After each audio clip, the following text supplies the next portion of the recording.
Hey, what's up mga ka-amaze? Welcome to my YouTube channel. Once again, this is Amazing Marine Vlog. This morning mga ka-amaze, nandito ako sa Dolomite Beach, Manila para sa 2024 Dragon Boat National Open. So, ayan mga ka-amaze, kaya nga nakikita nyo yan. Alright, the Dragon Boat is here mga ka-amaze. So, shout out unang-una sa team ko, the Philippine Titans. So good luck.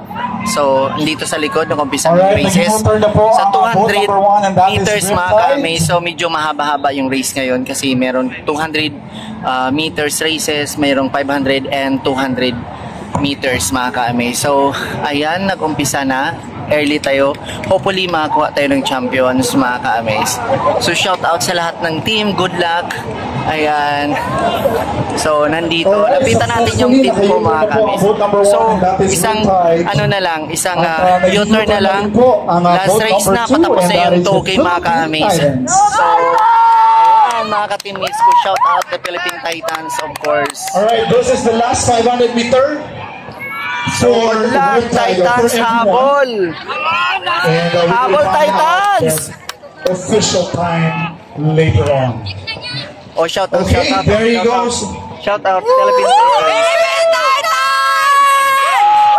So there you go. Still boat number 1 is Riptide. Boat number 2 is Philippine Titans. Ayan, naririnig nyo mga.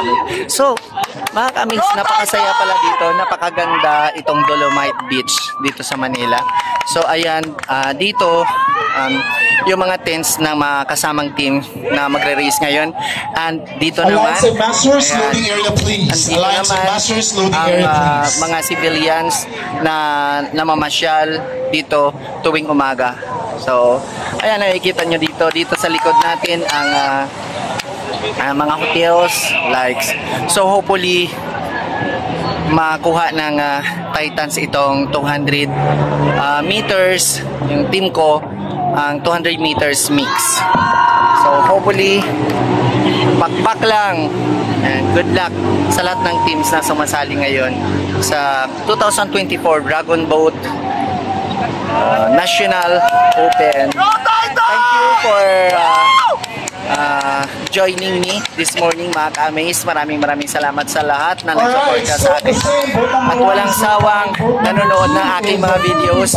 So kung meron kayong time na mag-relax at magpasyal at makalanghap ng medyo magandang hangin at makakita ng magandang scenery, ayan, puntahan nyo itong Dolomite Beach dito sa Manila. So, good luck mga ka-amaze. See you again next time on my next video. Bye-bye!